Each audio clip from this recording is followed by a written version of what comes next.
So to compare apples to apples and oranges to oranges, you might want to use the number of years actually left on your home loan. Instead of entering in 30 years, enter in the number of years that remain on your mortgage. Naturally, if you extended your mortgage out over a longer time, your payments would always be lower, even if nothing else changed. So if you have a 30-year loan, but would have been paying on it for 3 years, you would use 27 years or 324 months on your mortgage calculators. Using this method, your payment amount will be higher, but you'll finish paying as originally scheduled. Do you think that payment is still too high? What would be your payment if your interest rate was 0%? Of course, 0% isn't going to happen, but we can dream a little, can't we? Go back to your mortgage calculator and change this percentage to 0. Write down the monthly payment amount and once again add the amount of the impound payment. Sometimes a lender will offer a temporary payment that has an interest rate as low as 0% or even lower. However, you will pay a high price for this temporary reprieve. That is because although the loan modification paperwork may not say this, the lender will add on any difference between the payment you would have made under the unpaid amount onto the principal balance of your mortgage. They may even be doing this when they lower your interest rate to reduce your payments. Once again, lenders will find any way to make a buck. However, unless you press them for an answer, you may never know what they are doing. This trick is called negative amortization. This was common in the high-risk loan mortgages that had the so-called teaser rates that later inflated so much that homeowners almost always lost their homes when the new higher rate kicked in. Essentially, lenders took a gamble that borrowers would be able to pay the higher rates or that they would make money by foreclosing on a house that was worth much more than the amount owed.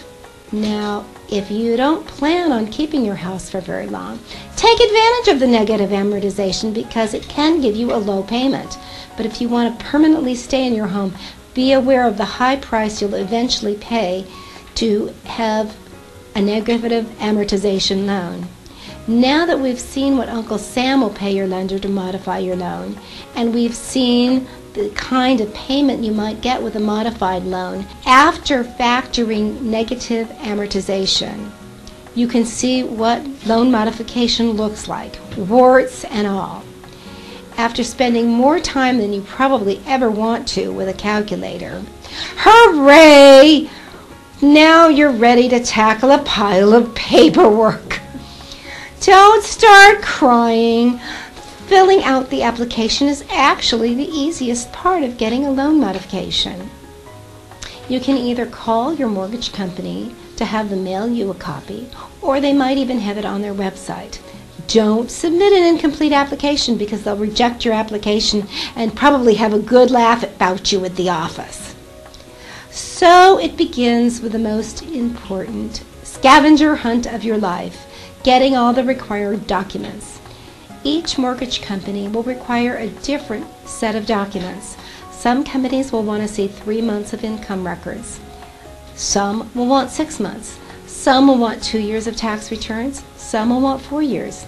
Instead of the tax returns themselves, the mortgage company may demand an IRS authorization instead. Financial documents will be required with any loan modification application. Details count, so follow all their requirements to the letter or you've wasted a lot of your time with nothing to show for it but paper cuts. Ouch! Each group of documents should be organized with a cover sheet.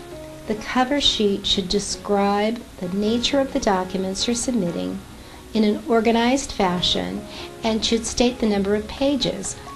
One group for tax returns, for example, or wage records, proof of medical hardship, etc. Also, briefly describe why the documents are being submitted. Package it so it's simple and understandable. Assume that the lender is a blindfolded 4-year-old, or more likely, someone who speaks absolutely no English. The typical documents your mortgage company will require are 1. A hardship letter.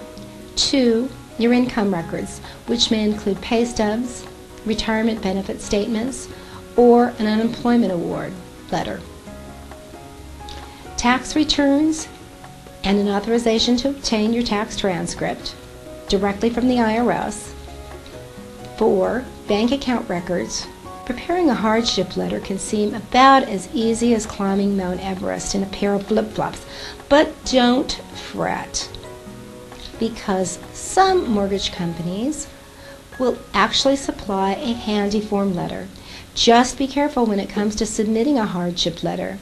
If you overstate your case and say you have a financial situation which is hopeless and beyond repair, if you really break out in tears and violins, the lender will reject your application. Why? Because they'll think you're beyond hope and that you can't afford to pay off the house even with reduced payments. Remember, the government says that you can't afford a house that costs more than 31% of your income. And if there isn't some kind of hardship to show that your income is smaller, then your application may be rejected because they'll think you make too much money to qualify for a modified loan. Save this sad and gory details for your friends at the bar. The lender isn't going to be moved by long, woeful tales. Just let the facts make your case and back up your facts with your documents. For example, if your income has dropped or been lost due to a job loss, reduced work hours, pay cuts, or a drop in self-employment business earnings, say just that. Describe the problem a bit, but keep it brief. Remember, you're just another piece of paperwork to the lender. Then refer the lender to the attached documents with the handy cover sheets. All the lender then has to do is refer to the sections and compare the pay stubs you've included to show how your numbers have now been reduced.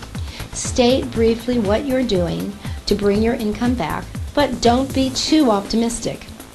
Now here's another example. Your hardship letter may center on how your household finances have been hurt by a death in the family, a serious or chronic illness, a permanent or short-term disability, the adoption of a child, or assuming care of an elderly relative. Again, don't make it a soap opera and state how long you expect it to take before things improve. Refer the lender to your paperclip section called Changed Financial Circumstances, which in this case might include a death certificate, medical paperwork, or an adoption certificate. Want another example? Okay, it might be your expenses have increased because of a higher mortgage payment or higher medical or healthcare costs due to an uninsured out-of-pocket expenses due to theft or natural disaster.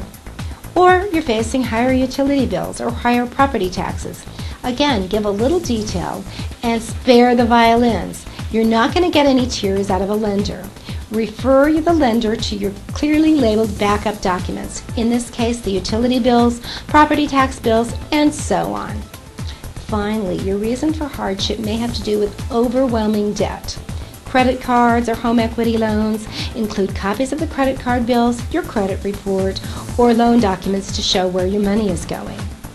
You might also want to include a statement about your savings. Specifically, you might want to say you don't have enough savings to continue to dip into in order to make the mortgage payments.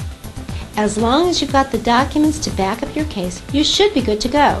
Finally, whatever you do, don't make threats such as threatening to walk away from the mortgage unless your lender reduces the payments.